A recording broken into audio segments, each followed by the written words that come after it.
सम्मान में, अपने महापुरुषों के सम्मान में जी और संघर्ष करो, जी और संघर्ष करो, जी आप आगे बढ़ो। बीएसपी की क्या पहचान, बीएसपी की क्या पहचान, बीएसपी की क्या पहचान। बाबा साहब अमर रहे, बाबा साहब अमर रहे, अमर श्री काशीराम जी अमर रहे। सर समाज के सम्मान में बहन कुमारी माइती जिंदाबाद, बहन कुमारी माइती जिंदाबाद, बहन कुमारी माइती जिंदाबाद। नमो तस्स भगवतो अरहतो सम्मा सम्बुद्धस्स। नमो तस्स भगवतो अरहतो सम्मा सम्बुद्धस्स। नमो तस्स भगवतो अरहतो सम्मा सम्बुद्धस्स। इति पिसो भगवा अरहं सम्मा सम्बुद्धो विद्याचरण संपन्नो सुगतो लोकविदो अनुत्तरो पुरुष धम्म सारथि सत्ता देव मनुष्य। बुद्धो भगवती स्वाखातो भगवता धम्मो सन्दिट्ठिको। एहि पस्सिको ओपनैको पच्यतं वेदितं वो भियो हि ते सुपटिपन्नो भगवतो। उजुपटिपन्नो भगवतो सावक संघो याय पटिपन्नो भगवतो सावक संघो सामीचि पटिपन्नो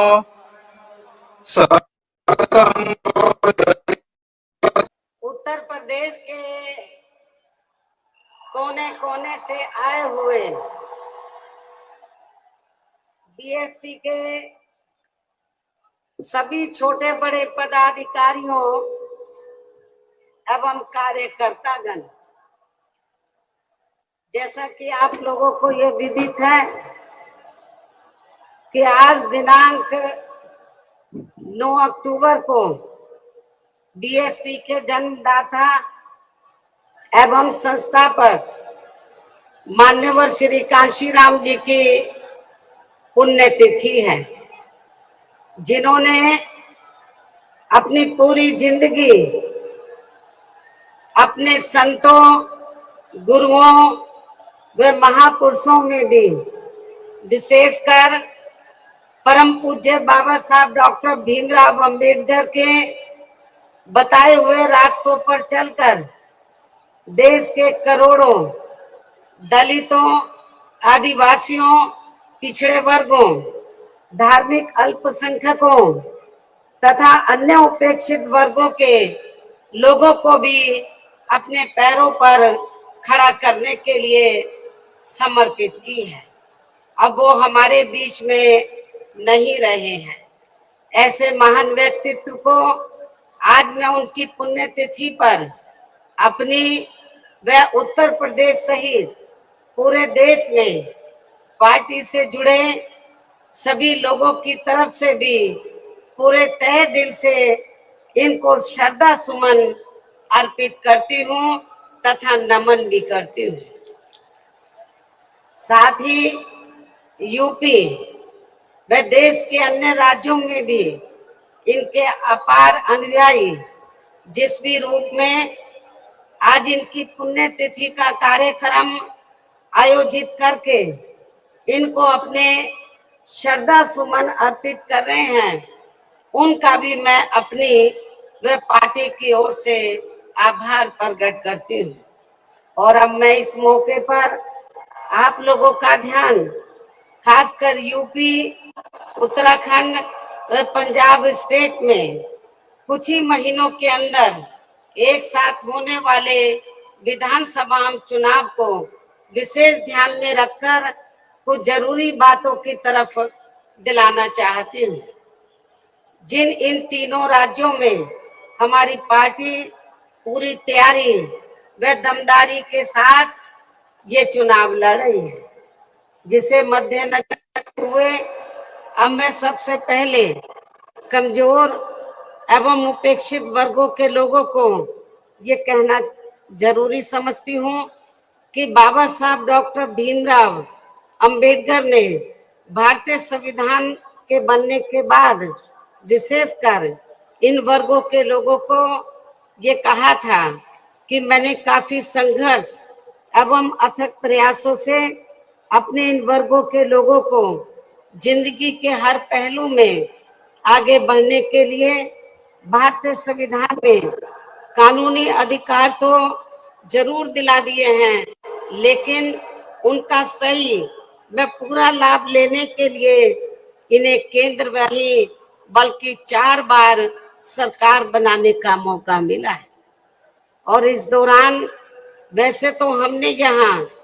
सर्व समाज के हितों का पूरा ध्यान रखा है, लेकिन सभी मामलों में प्राथमिकता पहले हमने यहाँ सर्व समाज में से उन गरीब, कमजोर एवं उपेक्षित वर्गों के लोगों को दी है,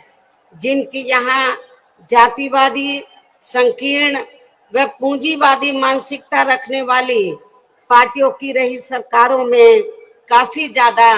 उपेक्षा की गई है। साथ ही इनकी सरकारों में उपेक्षित रहे अपने सभी संतों, गुरुओं व महापुरुषों आदि को भी हमने पूरा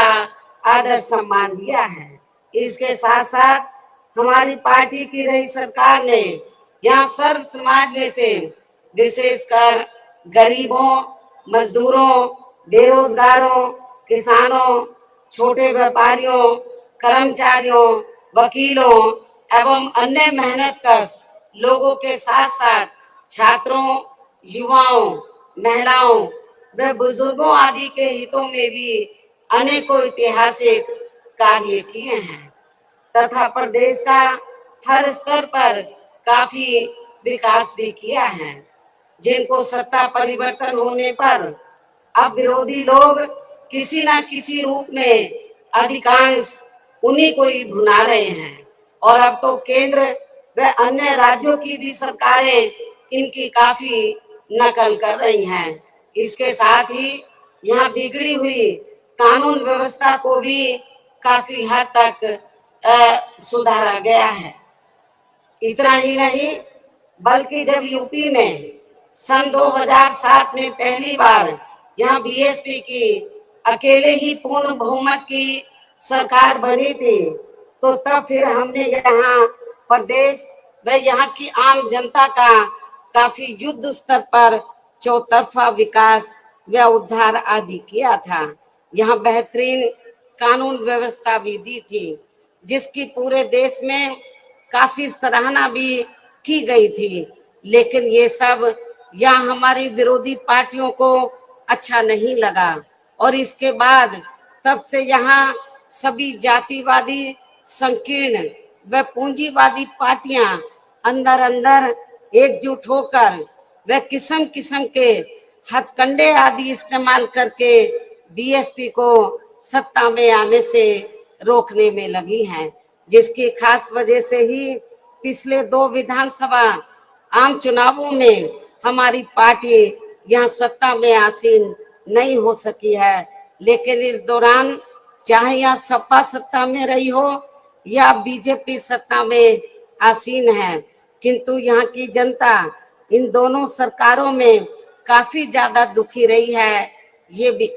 सर्वविदित है। और अब प्रदेश की जनता बीएसपी के शासनकाल को ही याद कर रही है और यहाँ सत्ता परिवर्तन करने के लिए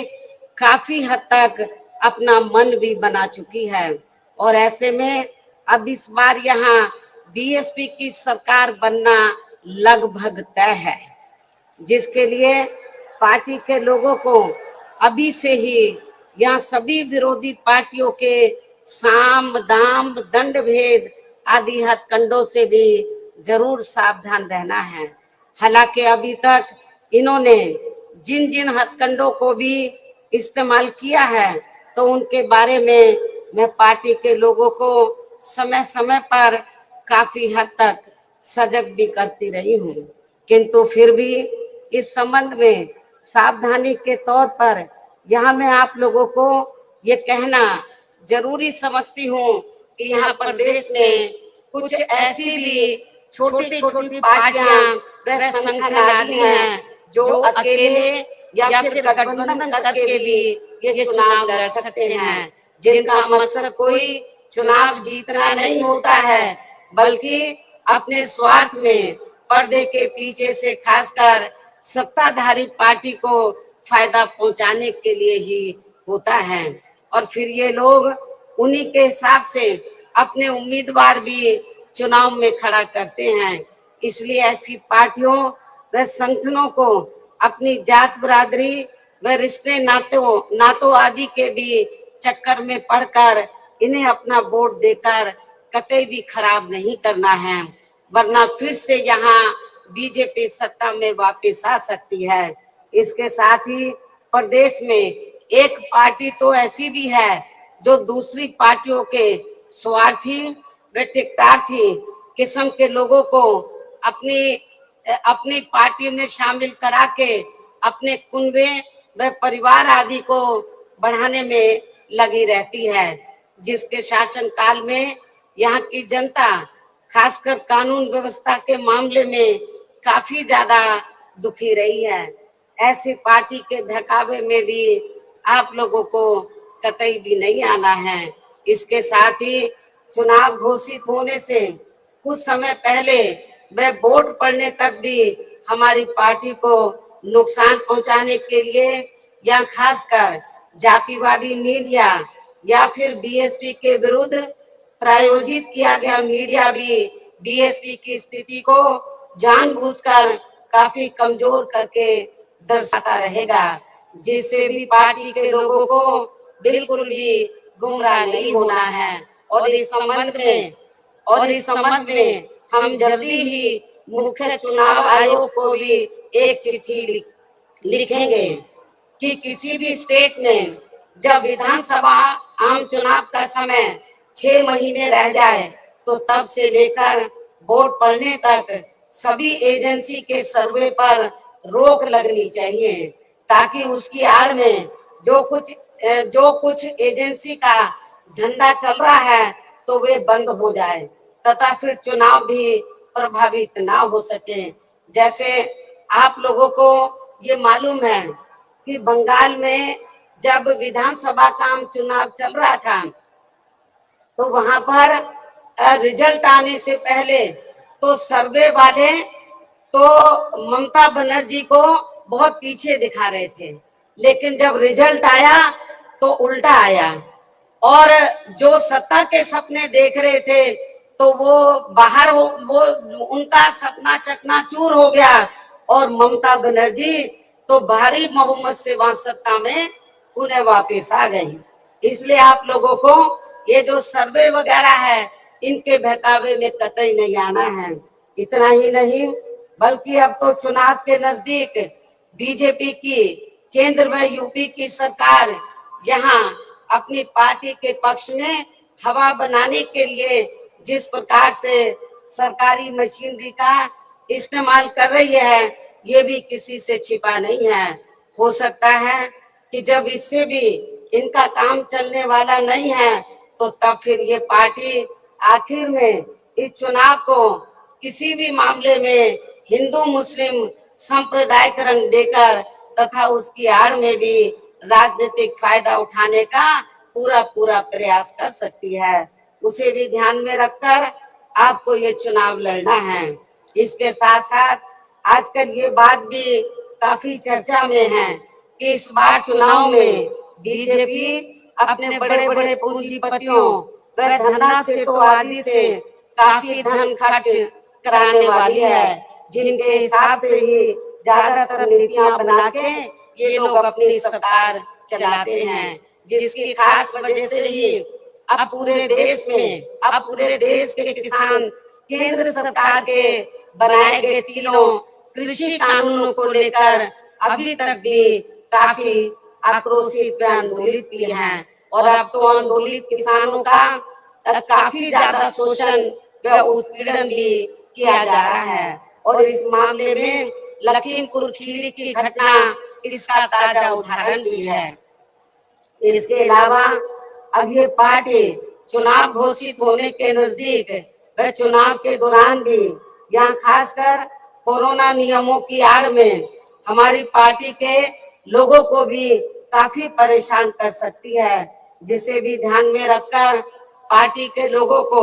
इस चुनाव में कोरोना नियमों का जरूर पालन करते रहना है। वैसे भी इस मामले में अभी सावधानी बरतते रहना ही आपके स्वास्थ्य व पार्टी के भी हित में बहुत जरूरी है। इसके साथ ही इस संदर्भ में सावधानी के तौर पर यहाँ मैं आप लोगों को ये भी कहना चाहती हूँ कि आजादी के बाद देश के अन्य राज्यों की तरह यहाँ आपके यूपी में भी काफी वर्षों तक ज्यादातर कांग्रेस पार्टी ही सत्ता में आसीन रही है। यही स्थिति केंद्र में भी थी, लेकिन कांग्रेस पार्टी की जातिवादी व पूंजीवादी सोच होने के कारण उस समय कांग्रेस पार्टी की रही सरकार में सभी जाति व धर्मों में से जो लोग अपने खुद के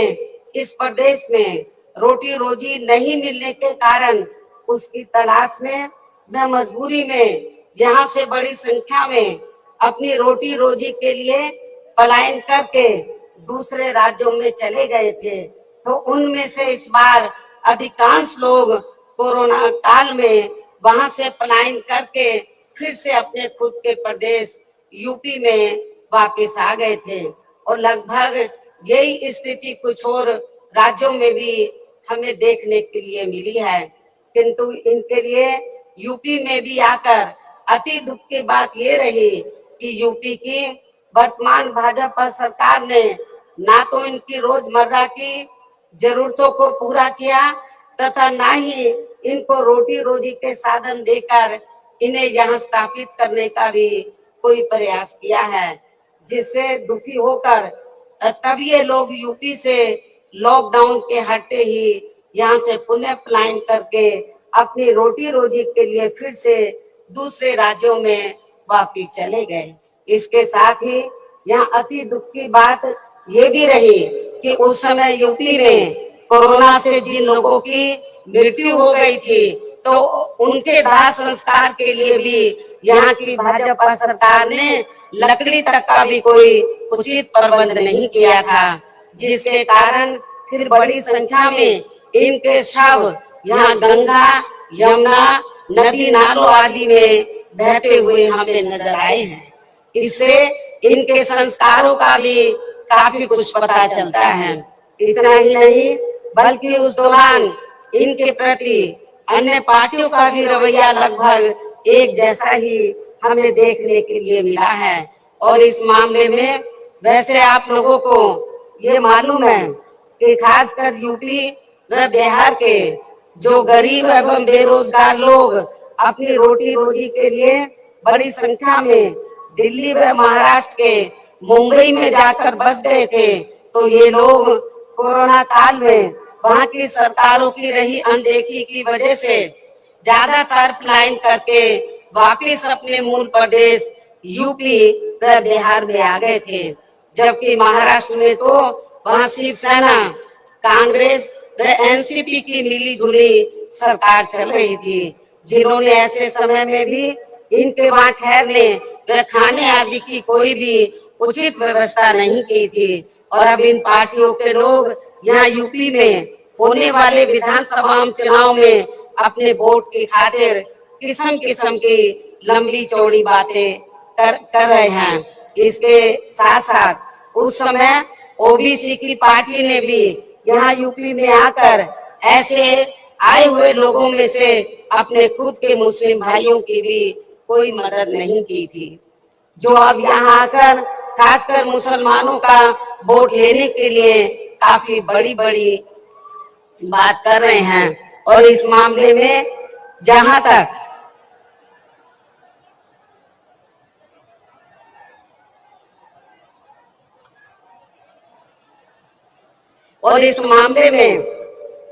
तक दिल्ली से यूपी के लोगों का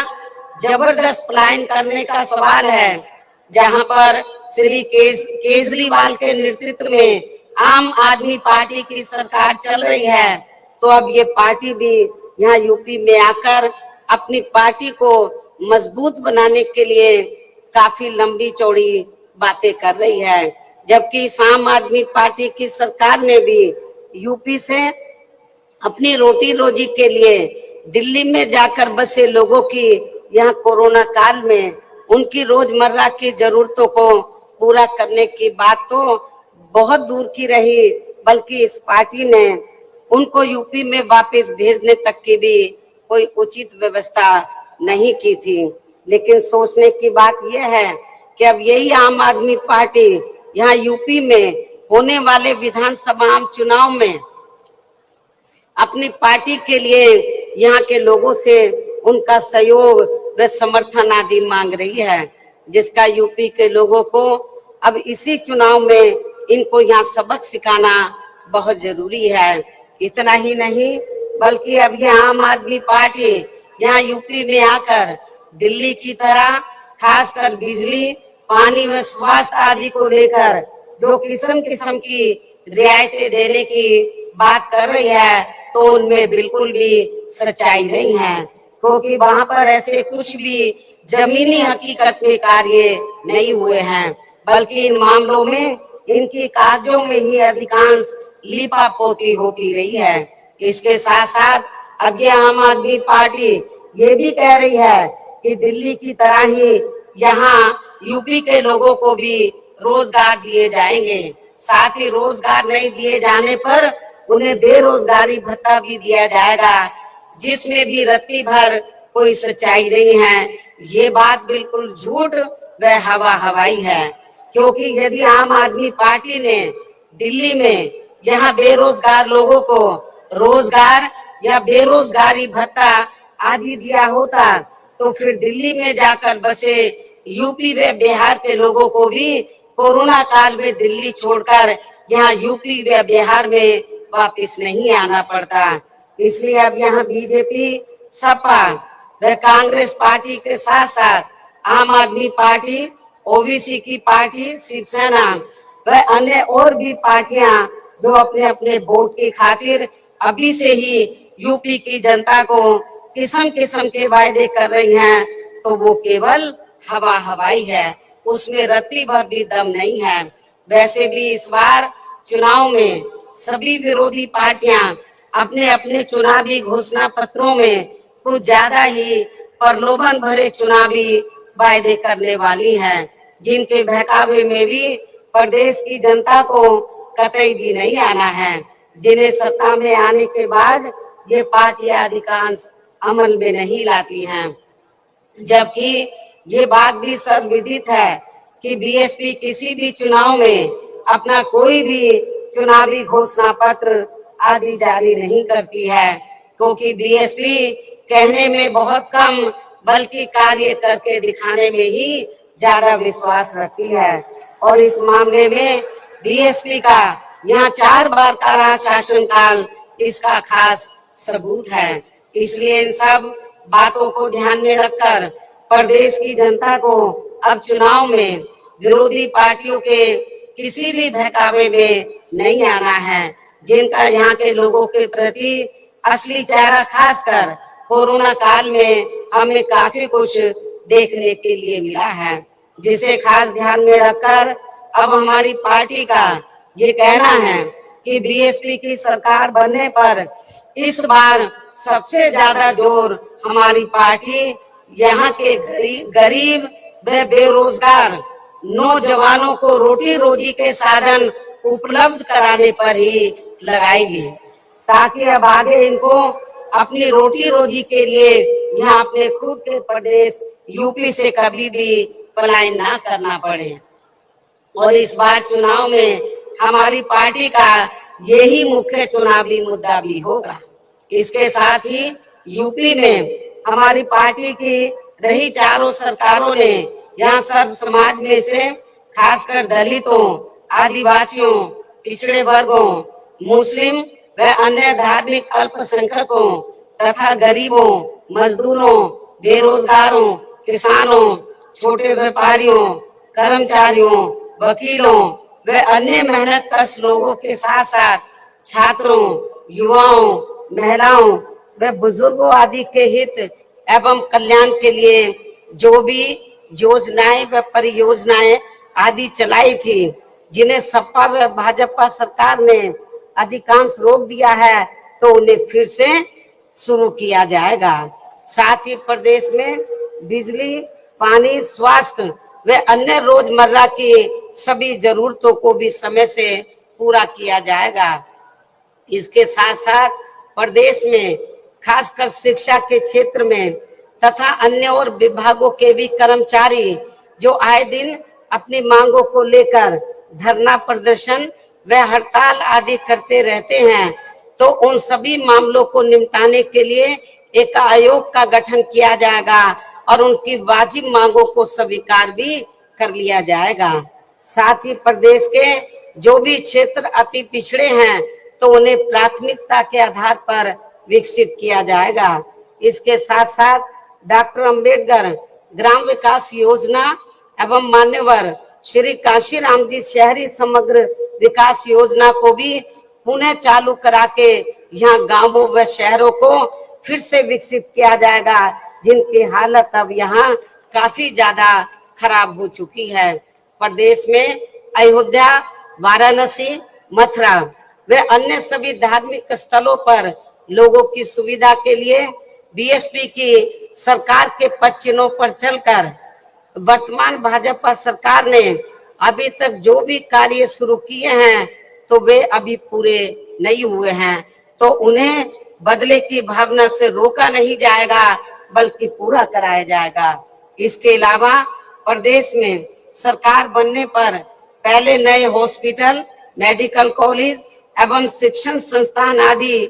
नहीं बनाए जाएंगे, बल्कि पहले से जो बने हैं, जिनकी काफी दयनीय हालत हमें कोरोना काल में देखने के लिए मिली है, तो उन्हें पहले सुधारा जाएगा। इसी प्रकार प्रदेश में सड़कें व पुल आदि भी नए बनाने से पहले यहाँ पुरानी सड़कों व पुलों आदि को ही ठीक किया जाएगा, ताकि कोई जनहानि न हो सके। साथ ही प्रदेश के विकास व जनहित में केंद्र एवं स्टेट की अभी तक जो भी सही योजनाएं चल रही हैं, तो उन्हें विरोधी पार्टियों की तरह बदले की भावना से रोका नहीं जाएगा। इसके साथ ही सपा व भाजपा सरकार की तरह दूसरी सरकारों के किए गए कार्यों के नाम बदलकर ये भी नाटक नहीं किया जाएगा। कहने का तात्पर्य ये है कि प्रदेश में सपा व भाजपा सरकार के सभी कार्यों की ईमानदारी से समीक्षा की जाएगी। जो कार्य सही व जनहित में है, तो उन्हें जरूर आगे बढ़ाया जाएगा, अर्थात रोका नहीं जाएगा। इसके अलावा मेरी सरकार में वर्तमान भाजपा सरकार की तरह कानून व्यवस्था का सुधार केवल कागजों व मीडिया आदि में नहीं, बल्कि जमीन पर ही लोगों को हकीकत में होता हुआ नजर आएगा। खासकर सपा सरकार में जो गुंडे, बदमाश व माफिया आदि खुलेआम जनता का शोषण व उत्पीड़न आदि करते हैं, तो वे मेरी सरकार में आपको जेल के बाहर नहीं, बल्कि जेल की सलाखों के अंदर ही नजर आएंगे, जहां उनकी असली जगह होनी चाहिए। इस प्रकार से प्रदेश में सर्वजन हिताय व सर्वजन सुखाय के लिए जहाँ हर स्तर पर प्रदेश की पूरी तस्वीर बदल दी जाएगी। इतना ही नहीं, बल्कि आज मैंने प्रदेश व आम जनहित में जो कुछ भी कहा है, और इससे पहले पिछले महीने दिनांक 7 सितंबर को और बुधवार के हुए समापन कार्यक्रम के दौरान भी जो कुछ भी कहा है, तो ये सभी कार्य यहाँ बीएसपी की सरकार बनने पर बिना पक्षपात एवं भेदभाव आदि के ही समय से पूरे किए जाएंगे। और इस मामले में विशेषकर किसानों, गरीब व कमजोर एवं असहाय लोगों की तथा यहाँ सर्व समाज में से बेरोजगार लोगों की भी समस्याओं को दूर करने की तरफ विशेष ध्यान दिया जाएगा। साथ ही सर्व समाज में से ब्राह्मण समाज की भी सुरक्षा, सम्मान एवं तरक्की आदि के साथ साथ यहाँ धार्मिक अल्पसंख्यक समाज में से मुस्लिम समाज के भी विकास एवं उत्थान व उनके जान माल आदि की सुरक्षा को भी लेकर पार्टी ने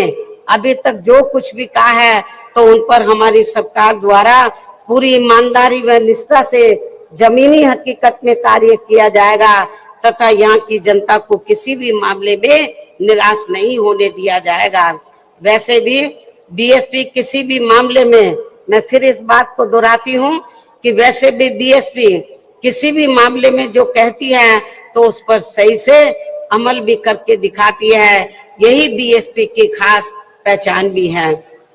लेकिन इस मामले में सावधानी के तौर पर यहाँ मैं ये भी कहना चाहूंगी कि यदि यूपी की वर्तमान भाजपा सरकार ने यहाँ की जनता के प्रति अपनी जिम्मेवारी को पूरी ईमानदारी व निष्ठा से निभाया होता तो अब यहाँ विधानसभा के आम चुनाव होने के नजदीक यूपी की सरकार के साथ साथ माननीय प्रधानमंत्री जी व अन्य और केंद्रीय मंत्रियों एवं नेताओं आदि को भी यूपी की जनता को लुभाने के लिए अब यहाँ थोक के भाव में ताबड़तोड़ शिलान्यास, घोषणाएं व कच्चे कार्यों का भी उद्घाटन आदि नहीं करना पड़ता।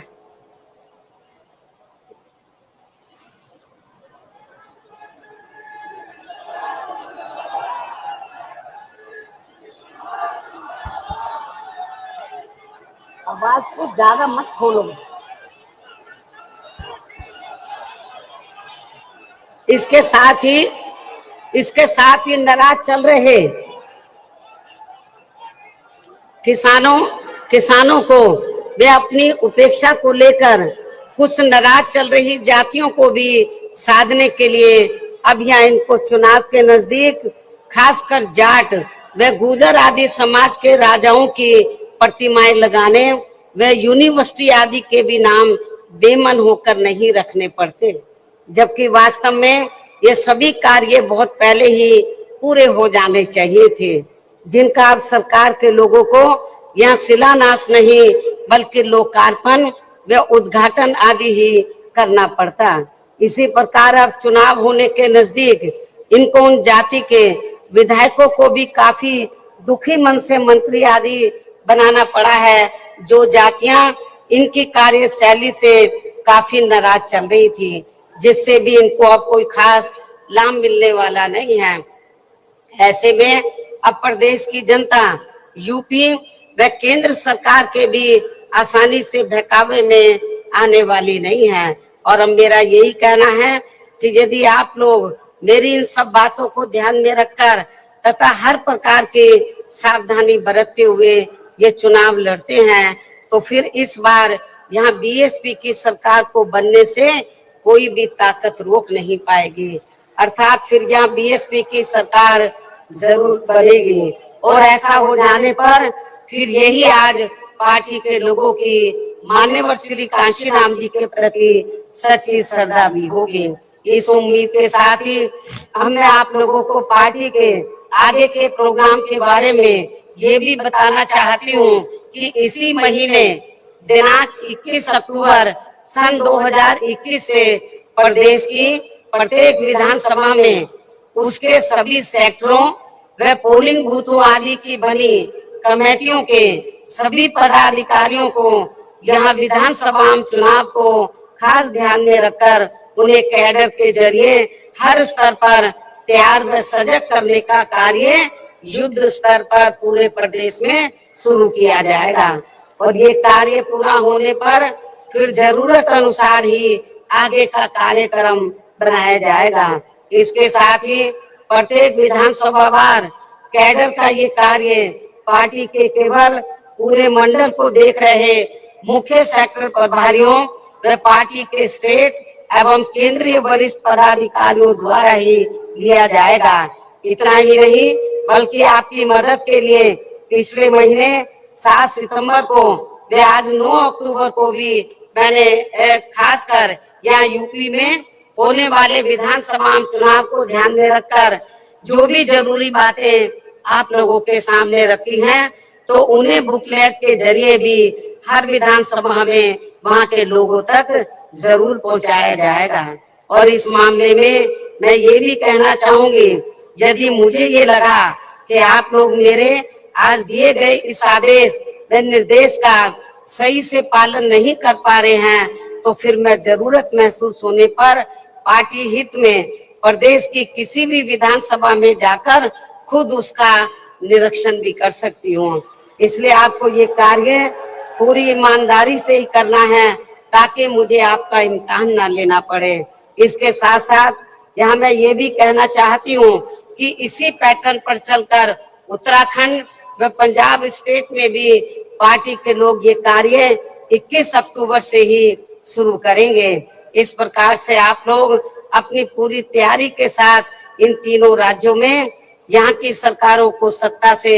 जरूर बाहर करेंगे। अर्थात आप लोग उत्तर प्रदेश में व इससे लगे उत्तराखंड प्रदेश में भी अपनी पार्टी की सर्वजन हिताय व सर्वजन सुखाय की सरकार जरूर बनाएंगे। साथ ही पंजाब स्टेट में भी बीएसपी व अकाली दल गठबंधन की श्री सुखबीर सिंह बादल जी के नेतृत्व में यहाँ भी अपनी सरकार जरूर बनाएंगे। इस भरोसे के साथ ही अब मैं मान्यवर श्री कांशीराम जी की पुण्यतिथि के मौके पर केंद्र की सरकार से इनको भारत रत्न की उपाधि से सम्मानित करने की भी जोरदार मांग करती हूँ, और इसके लिए इनसे ये विशेष आग्रह भी करती हूँ। हालांकि इस मामले में हमें ये मालूम है कि केंद्र में कोई भी जातिवादी सरकार जल्दी से हमारे दलित वर्ग के महान व्यक्तित्व को इस उपाधि से सम्मानित करने वाली नहीं है। और इस संदर्भ में बाबा साहब डॉक्टर भीमराव अंबेडकर का खास उदाहरण आप लोगों के सामने है। आप लोगों को मालूम है कि बाबा साहब ने तो देश का संविधान बनाया, और जब केंद्र में अंग्रेजों के जाने के बाद कांग्रेस सत्ता में आई, राज्यों में भी रही, तो कांग्रेस की जिम्मेवारी बनती थी कि बाबा साहब को भारत रत्न की उपाधि से सम्मानित करना चाहिए था। लेकिन कांग्रेस की केंद्र की सरकार ने बाबा साहब को भारत रत्न की उपाधि से सम्मानित नहीं किया, और नतीजा क्या हुआ,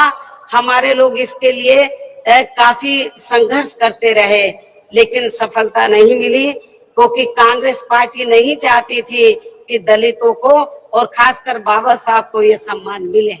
उसके बाद जब बीएसपी बनी और 1989 में जब केंद्र में जनता दल की सरकार बनी श्री बीपी सिंह के नेतृत्व में, और कांग्रेस सत्ता से बाहर हुई और मिली जुली सरकार बनी, तो श्री उस समय हमारी पार्टी के 3 एमपी जीत कर आए थे। मैं खुद भी जीत कर आई थी 1989 में बिजनौर से। तो उस समय श्री बीपी सिंह जी ये चाहते थे कि हम लोग सरकार में शामिल हो जाएं। हमने श्री बीपी सिंह को ये कहा